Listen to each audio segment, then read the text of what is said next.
Hi, my name is Louisa Malan and I'm a beauty blogger at beautysavvy.com. Today I'm at Ruby Box and I'd like to share with you my top tips at finding the perfect fragrance. Always go shopping for your fragrance first thing in the morning. This is when your sense of smell is at its sharpest.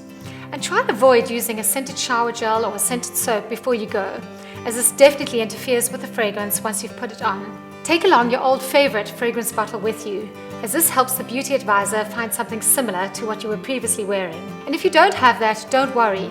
Try and identify some notes which you really like.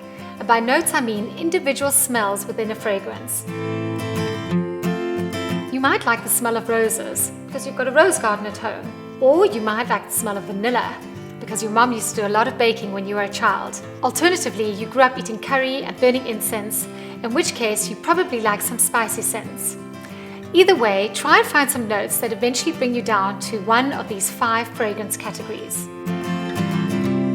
The first one is a floral category. This is the most feminine and sensual of them all and includes roses, gardenia, freesias. The second category is a fruity floral category. Think of yellow and red fruits. So your apricots, raspberries, blueberries, strawberries, and then feminine and floral notes like violets. The third one is a woody category, and this of course lends itself well to men's fragrances. It includes things like dry and wet woods, undergrowth, moss, and leather.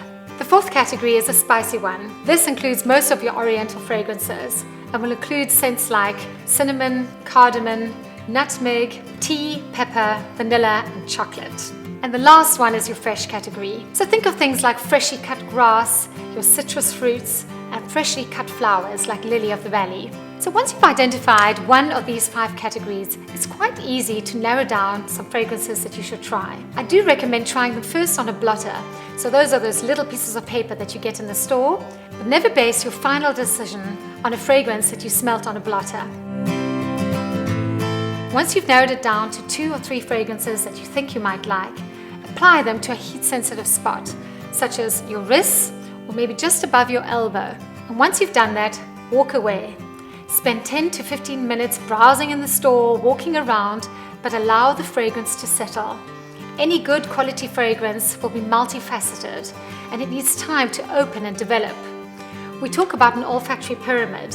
So the fragrance or the smell that you first smell once you've sprayed it on your skin is called the top note.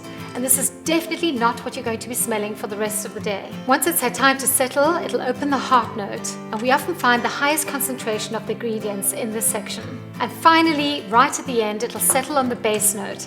And this is what you're going to smell for the rest of the day. I have a few tips here. The strongest one is not necessarily the best one.